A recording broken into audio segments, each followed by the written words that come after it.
Hi everyone, this is Jeff. And this is Russ. When we first started Home on the RNG, we began it as a series of videos, and we produced quite a few before we realized it really works better as a podcast. Whoops-a-doodle. So we apologize if any of these early episodes have any visually heavy references that don't transfer to the audio medium. Whoops-a-doodle. Thanks for listening.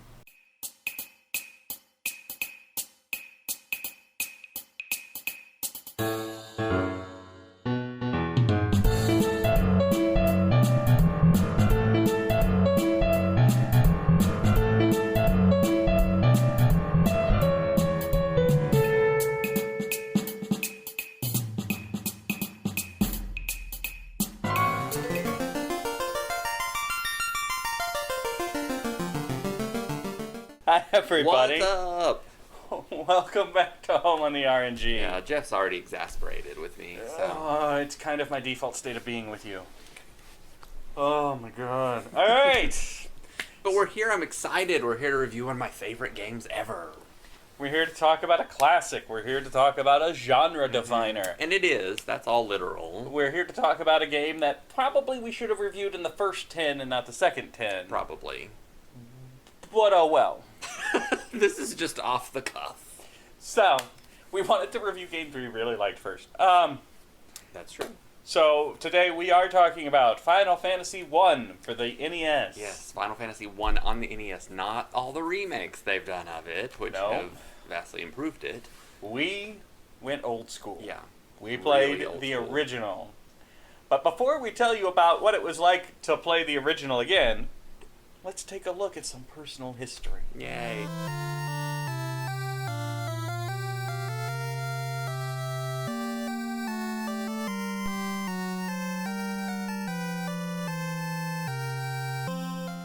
So my personal history with Final Fantasy, I played Final Fantasy II on the Super NES before I played the original Final Fantasy. I had played the Dragon Warriors on the NES, but I never played Final Fantasy.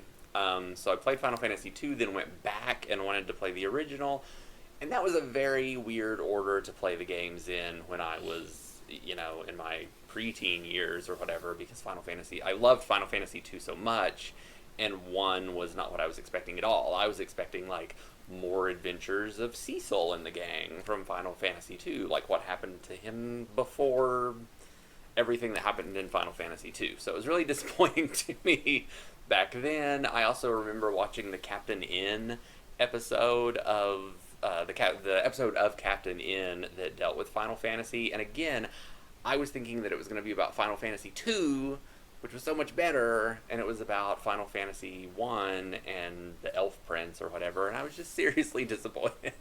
So my personal history with Final Fantasy 1 on the NES is just disappointment. One thing... Hi, everybody! You should point out to them what we call Final Fantasy 2 these days in case they're confused, because they're not old-timers like us. They're not 400 years old. So what I mean by Final Fantasy 2 is now Final Fantasy 4. But we skipped, back in the day, back 100 years ago, we skipped Final Fantasy 2 and 3, the real Final Fantasy 2 and 3 on the NES, and called Final Fantasy 4 Final Fantasy 2. So that's the very confusing history of Final Fantasy. And it still equaled disappointment.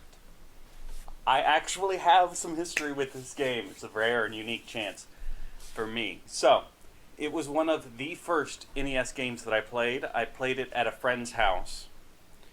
And I remember, and this has always been one of my pet peeves in RPGs, and even back then it didn't make sense to me, because he had me playing it, and I got to the first fight, and I had all my fighters attack the same monster, and he went, "Don't do that, because then when it's killed, all the rest of them are going to miss." And I said, "Well, that's stupid. They're not going to do that. They're just going to hit the next available monster."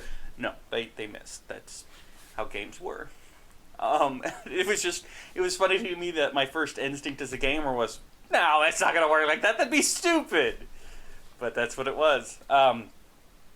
I did really enjoy the fantasy aspects of Final Fantasy when I first played it, just the characters, the world, and so on.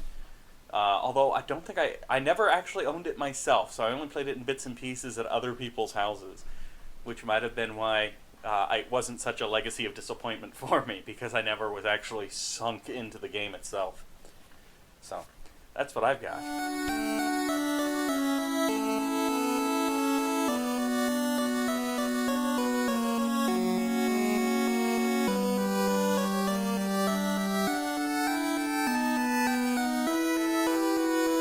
Like all the games before, I have a story synopsis.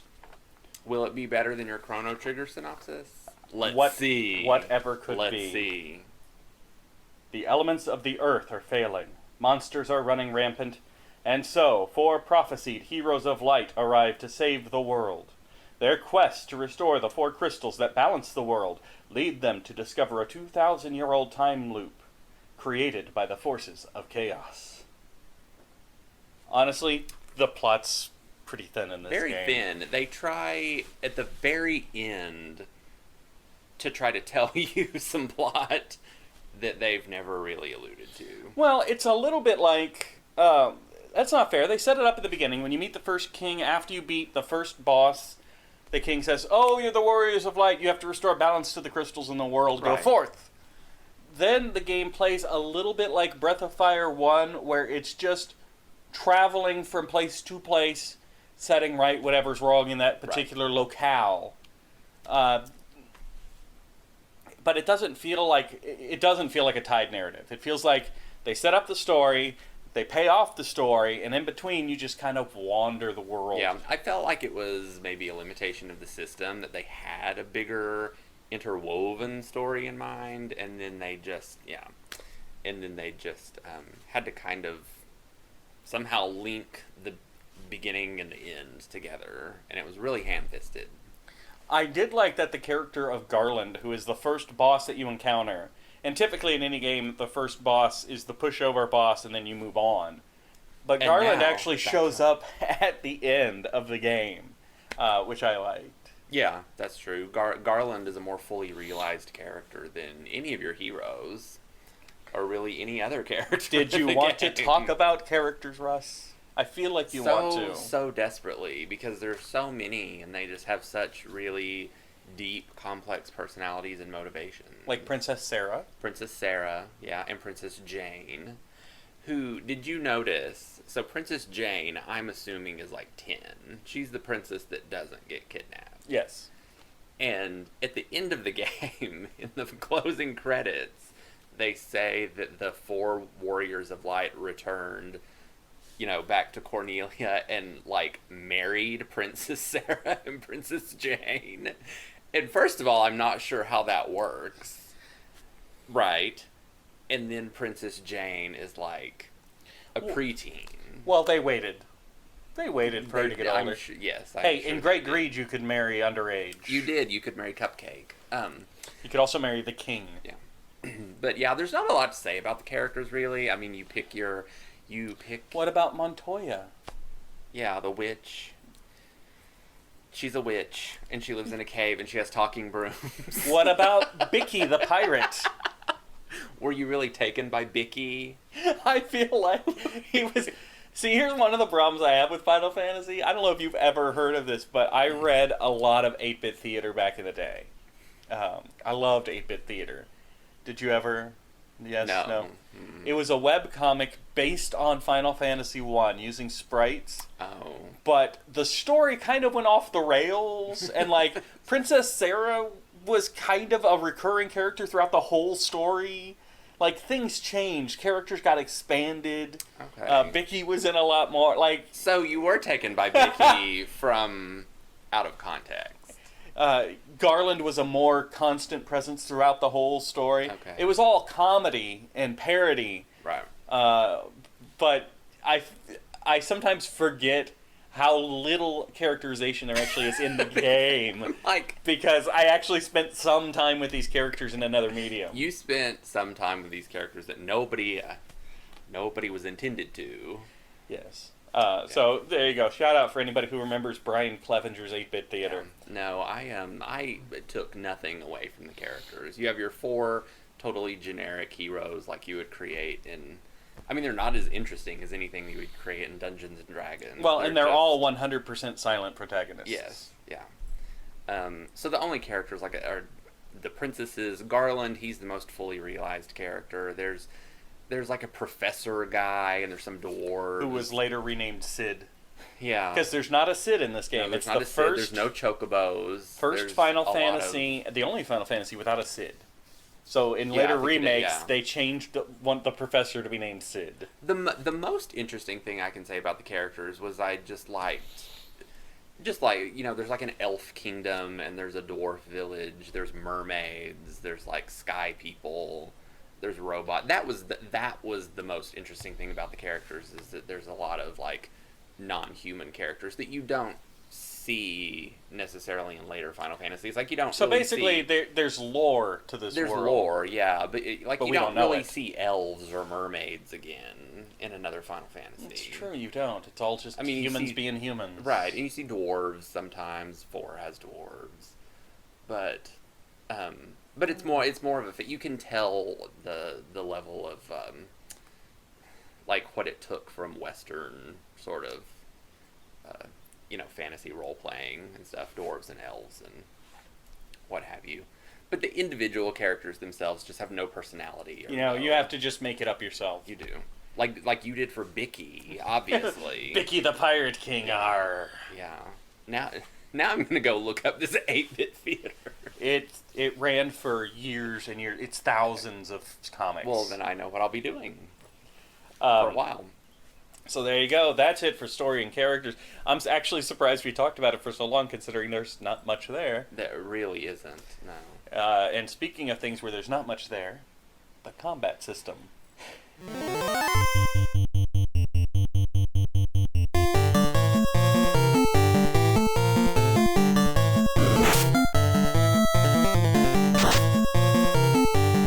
So up until now, one of the things we've used kind of as the standard metric is Dragon Warrior style turn-based combat. This is the same thing with a change in aesthetics, right? The Final Fantasy system of turn-based battle is, instead of seeing from the first-person point of view, your heroes are lined up here, your monsters are lined up here, here's your menu, go step by step, say what this person's going to do, then this person, then this person, then this person, then watch. Yeah.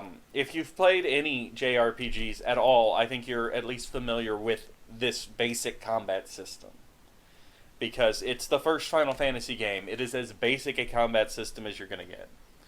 It doesn't have all these bells and whistles and active time events and moving around the battlefield and all these other things that we've seen. And most notably, because Final Fantasy, if I'm not mistaken, Final Fantasy 1 came out just before or just after Dragon Warrior 3. No, just after Dragon Warrior 2. Okay, well, Dragon Warrior 2 was already doing these things better. Yes, that is true. I just have to get off my chest. My least favorite thing about the combat system, which you already touched on, is that you attack a monster. If you have all 4 of your characters attack the same monster, and the first one kills it, then the other 3 just whiff their attack. I actually I want you to know, Russ and I deliberately do not talk about the games after we play them until we film the review. And clearly, Russ and I have been spending too much time doing these games, because, Russ, I want you to read word for word the second line here, the second thing I wanted to talk about in the combat system. Just read it out loud. If you target at an enemy the previous fighter defeated, you whiff. Whiff. Yeah, the exact same word. Yeah, that is exactly what you do. Because it doesn't just say they do nothing. They actually jump out. They do their attack. Yes. And it does nothing. Ineffective. Yeah, because there's nothing there to hit. That word, ineffective. I hate that mechanic. Hate it, yes. And what's so infuriating to me about it is that so many battles all through the game are like 9 of the same monster. Which is true. So Dragon Quest 1 and 2... Well, Dragon Quest 1, you only faced one enemy at a time. 2, I think you can face up to maybe 6, maybe? Something like that. The 9 is a lot. Mud hands that can summon more. You can get like 10 of those on the screen, but only if they keep summoning them. Final Fantasy, you'll You fight like frequently encounter nine. wolves. And unless your party is like 4 fighters, you're not going to be killing four wolves per turn. 9 is a lot. So to fight that one random battle, it might take like 5 or 6 turns. Because you've only got 4 guys. Yeah.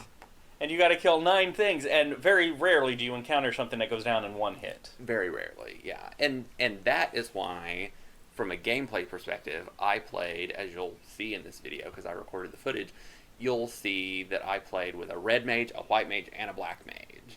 Wow. And the purpose of that is because the red mage can supplement both types of magic, basically black magic, because level 2 black magic spells and higher target all enemies. So that's how you use the really convoluted magic point system. Yeah, I was about to talk about the magic point To system. take out those groups of 9 monsters at once. I want to talk more about the job system in Innovations, if that's all right. Of course. Okay, but you did touch on the magic system. So the characters don't have magic points per se, like you're used to, where this spell costs 3 and this spell costs 2, and you do the math, like I can cast this 5 times.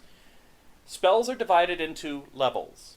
And as a mage levels up, they gain more slots. It's a little bit like older D&D. Yes, it's like the They D&D gain- way of spells. But Yeah. you're not traveling through these complicated dungeons when Yes. you're playing a tabletop D&D, you know. So You're not you getting can all these cast random battles. 3 level 2 spells and 4 level 1 spells, and then when you're out, you can't cast any of those spells anymore. So it's groups of spells, and as Russ mentioned, the job class determines what types of mages can cast what types of spells, and it caps out at different levels, and we'll get to that. Although, I feel like we've been down on the Final Fantasy. This is an amazing series after this point. For a while, and then it drops off again. Well, that remains to your personal preference. But this first game does do something that I like, that the Dragon Quest series did not do. What is that? It's a little cosmetic thing. It's not a huge deal, but I figure Okay. we give credit to what's Right, due. that's I true. like it when these JRPGs, when you equip a different weapon, Mm-hmm. you see them use that weapon in combat. Oh, yeah. And this That's game true. does that. The swords have different colors, which is not that big a deal, but like, if you equip your fighter with an axe, he jumps out with an axe Yeah, instead of a he's using an sword. axe.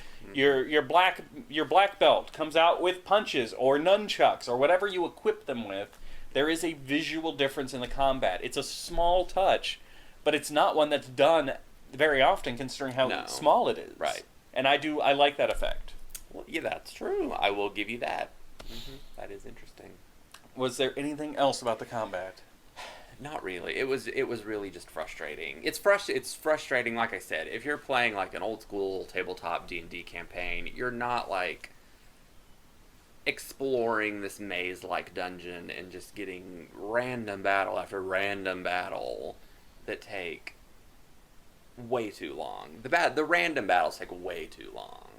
Well, that's because there's 9 enemies. Exactly. But even when there's not, I mean, when you're not facing 9 enemies, you're usually facing like 2 or 3 super tough enemies that even the fighter can't take down by himself in one round.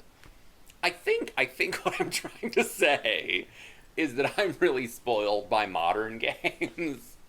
That does where sound like where it. there's a heavier emphasis on they weigh story and character. You know, you have story and you have characters that are way more engaging. So you weigh that with a less complicated and tedious battle system so you can get to this. But this is just a game that prolongs the time that it takes you to play it by having every random battle be an ordeal. See what I'm saying? I agree. Okay, I agree. Yeah. Because then the boss battles, none of the boss battles are really that tough. No, because it's only one enemy. Because it's only one enemy. You can focus. So you can like slaughter the bosses easily. But getting to the enemy is a slog. So it's fundamentally different than the way we play games now. So let's move on to innovation. There you Something go. we can Okay. actually talk positive about, probably.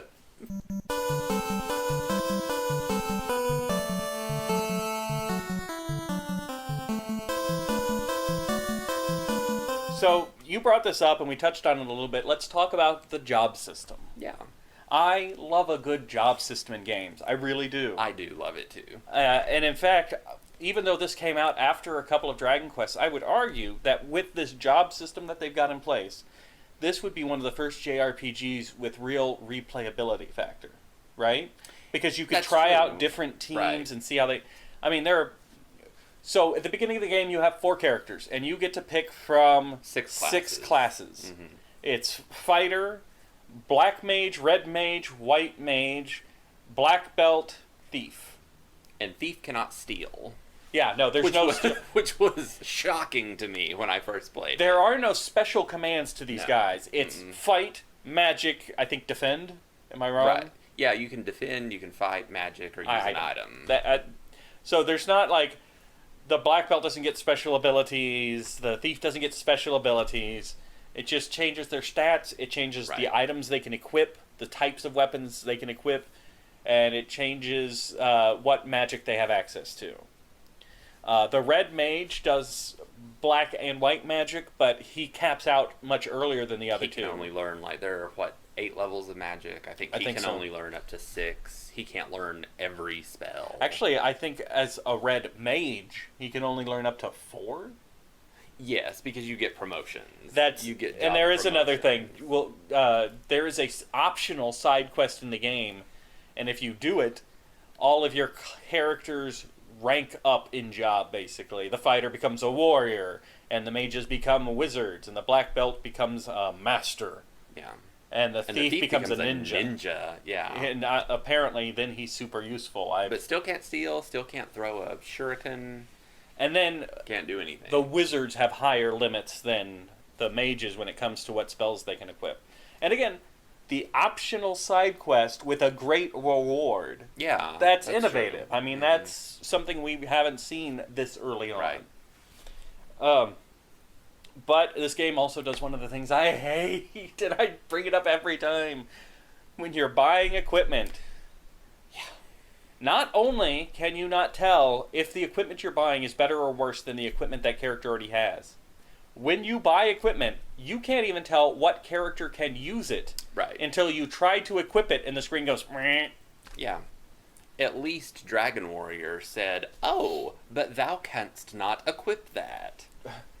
If you tried to buy and hand a weapon or a piece of armor to a character that couldn't use it. This game, doesn't. nothing. Nothing at all.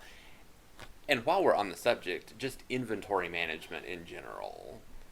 Yeah, is- it's a very limited is inventory. terrible. Like when you pick up a new weapon in the dungeon, the weapon just goes to the first available slot on the weapon screen. Well, like whatever character has an available slot on a weapon screen. Yeah. And you can't carry, and it's especially bad with armor because you can't carry more than 12 pieces of armor Sounds about right. because each character has 4 slots. Yeah. And so I always found myself like picking up new pieces of armor in the dungeon and then like not even being able to shuffle through all of my armor inventory to get it to the right person. Well, It's very cumbersome. I think one of my bigger pet peeves might not have applied to you because you told us you used fighter and 3 different mages, right? I did, yeah. My party, whenever I play the game, is always a fight. Fighters are great, right? Fighters are good, yeah. They're expensive, though. They can equip like all the weapons and armor, but that gets extremely costly. That's the problem with fighters. You could have 4 fighters and just own the game, but you couldn't afford to equip them all. Things are super expensive. I know, like the top tier level spells are like 860,000 gold. A popular party is 2 fighters and a white and a black mage. I think that's a very popular party arrangement. I always do a fighter, a black belt, and then one of each mage. Once I discovered the secret to the black belt. Because there are weapons that only the black belt can use.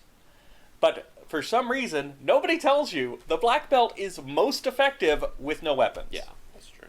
You actually pay money to put nunchucks in his hands, which make him less effective. Yeah. His bare fist, he'll hit... And that's another thing this game does, is like, you do multiple hits, you can get up to like 8, 10 hits per turn. Mm-hmm. Hits 8 times. It's like, Jesus Christ. But how would you ever know that? Because when you equip something, it gives you no indication that it's any stronger or weaker. You can dig through the status screen, but it's like, equip something, go to the status screen. Yes, like I said. What numbers went up, what numbers went down. Right. Okay, memorize all these numbers. Right. All right, go back out, unequip it, go back into the menu screen. What went up, what went down.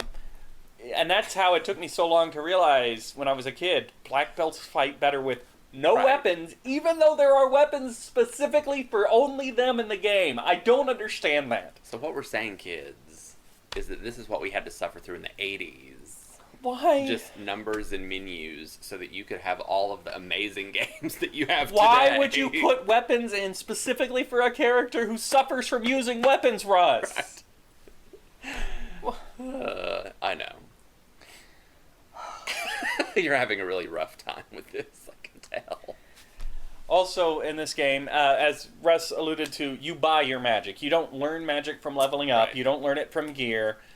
You go into a new town, you find the magic shop, and you buy your spells. You do not have enough room to buy every spell in the game. No, there are 4 spells for each level. You only have 3 spell slots. Yeah, so you got to pick and choose, which is fine because there's a lot of spells that aren't really useful. That don't really do anything. Yeah. And that's a mistake that I made when I was a kid, is that I thought, for some reason, I really needed 3 spells in every level, but you don't. No. Like Black Mages, you buy your 3 basic elemental spells, you get Fast, which gives the character more hits. White Mage, you got to get Harm. And you have to get Harm, yeah, Harm is... White Mages just devastate undead in this game. You know a great way to beat the game if you're getting frustrated? What? Use a cheat code that lets Harm Hurt everything? hurt all enemies, and then the White Mage can just blast through until you're not frustrated anymore, and you can continue playing the game normally. I do like, because of the job system, like I said, it gives replayability. It also lets people create challenges for themselves. You can go out there and find YouTube videos of people beating the game with 4 white mages who never class up. Right. Or 1 white mage. And I'm glad you brought that up in the innovation section, because that's something that people do with every Final Fantasy game. And I feel like it kind of started with that. I mean, I may be completely wrong about that, but I feel like that, because you can do it. People do that with every Final Fantasy, and it started with that first one. So there are challenges, all level 1 white mages. Basically, making yourself a challenge. It's not... Right. The game doesn't have, obviously, achievements or trophies or anything. This is just... I think it's called emergent gameplay, where you're playing a game, right, and you create your own sub-game for yourself inside of it. Because I know, even like Final Fantasy VII has like no materia. You use no materia. But why would you do that? I know, but I'm just this is kind of an innovation outside of the actual making of the game, that it started this special restrictive challenge thing that you can do with every Final Fantasy game. You can Google it and you can find, for any Final Fantasy you want to play, different challenges. Fair enough. Yeah. Yeah. All right, so we're going to move on to a section we are woefully underprepared for. The music. Yes.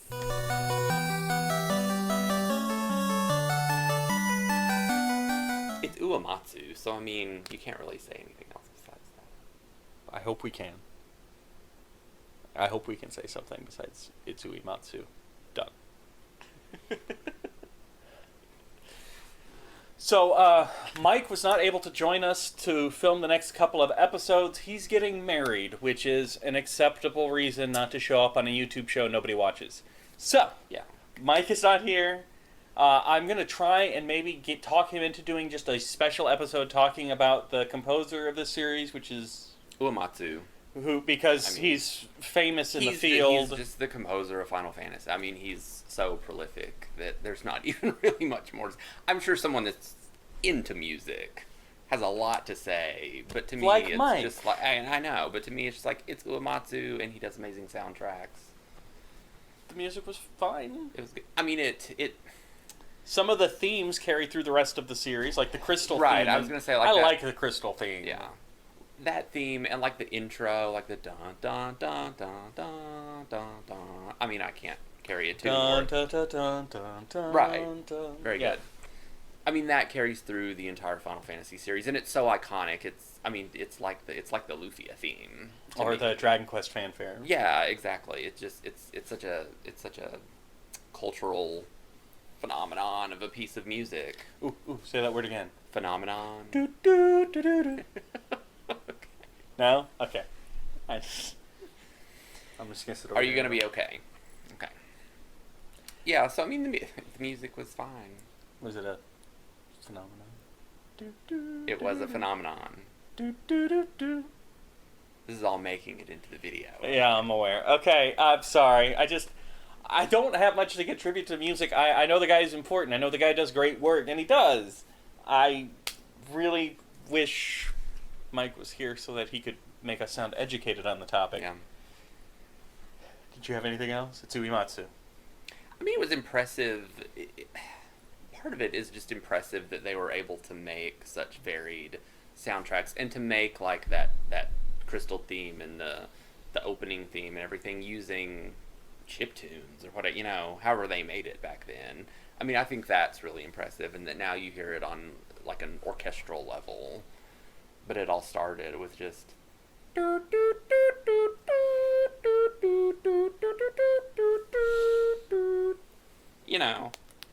Yeah. Did you like my rendition? It was touching. It moved me. I don't know notes, or I don't. It moved me. I don't sing. Touched me deep inside. So I guess unfortunately that's it. That's all we have for music. It's Uematsu. What's his face? Yeah. Nobu Uematsu. That guy. Hopefully we can come back around at some point with Mike, who's a professional on music, and do it some justice. So we'll go ahead and move on to final thoughts.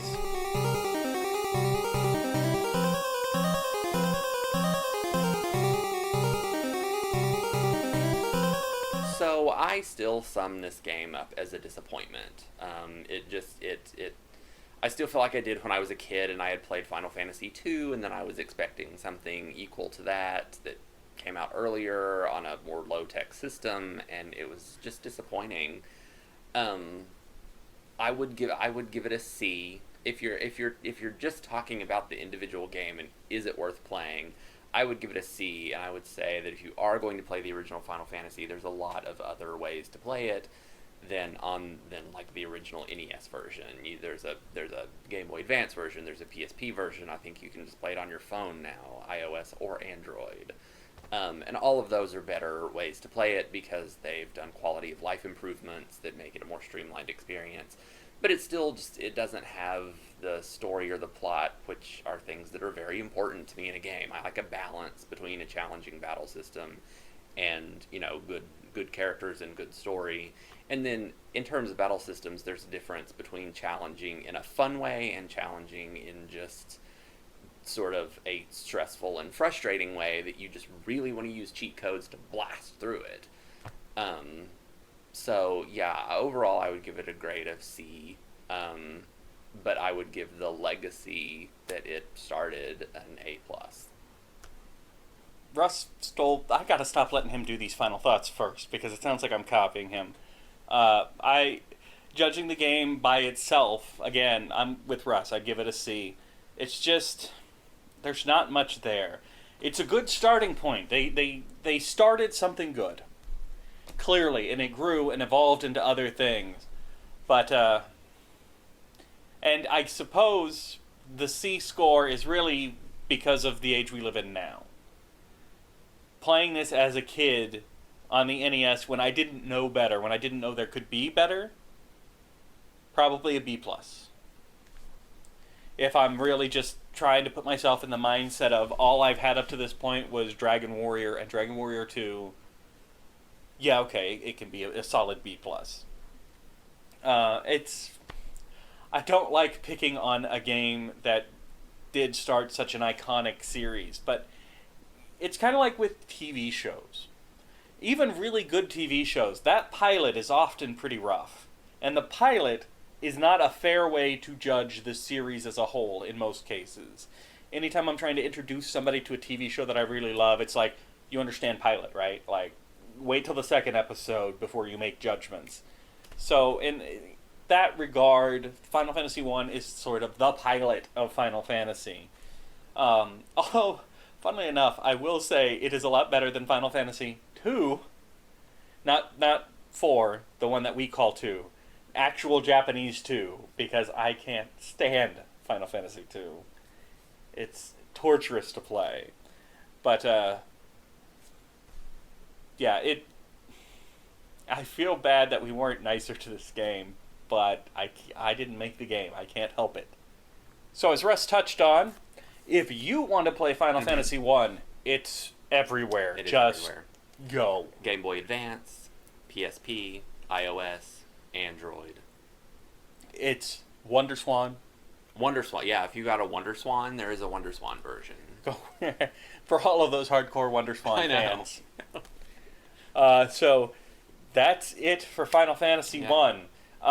The next Final Fantasy game we'll do, which it won't be soon, is actually going to be Final Fantasy 4. I just wanted to explain because one of the rules I set down for this is that we play games in order. Him and his rules. We would just be playing Final Fantasy 9 right now if it was up to me. What did I explain to you yesterday? I, in my own little way, am an artist. I'm a writer. I have a respect for the artist vision.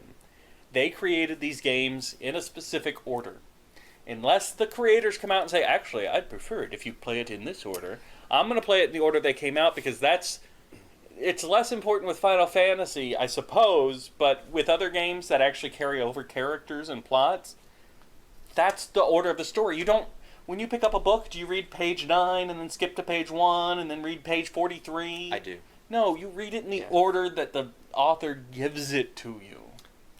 And my philosophy is that I'm like 900 years old, so I could be dead at any moment. I can only hope. And I'm just going to do what I enjoy.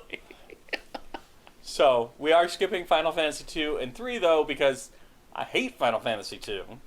And I feel like I can skirt around it because 2 and 3 did not come out in America in that order. We never got the NES versions of 2 or 3. So, we'll just go from Final Fantasy 1 to Final Fantasy 4, just like our lives did. But that's not what we're playing next. You're welcome. That's not what we're playing next time. Next time, there is a microphone right there. Was that loud enough? I'm just so excited. When I edit this segment together, you're going to make me go deaf right there. I'm so excited. All right, Russ, what are we playing next time? Next time, we are playing The Legend of Heroes, Trails in the Sky. First chapter. There's more? There is more. There's a second chapter. There's a third chapter. In total, there are 8 games. Soon to be 9. Home on the RNG is a presentation of Mad Centaur Productions. You can find Jeff on youtube.com/Centaur Productions or on Twitter @JeffCentaur. You can find Russ on Twitter @RussMac25. Thank you for listening, and remember, it's dangerous to go alone. Take this podcast with you.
Christ.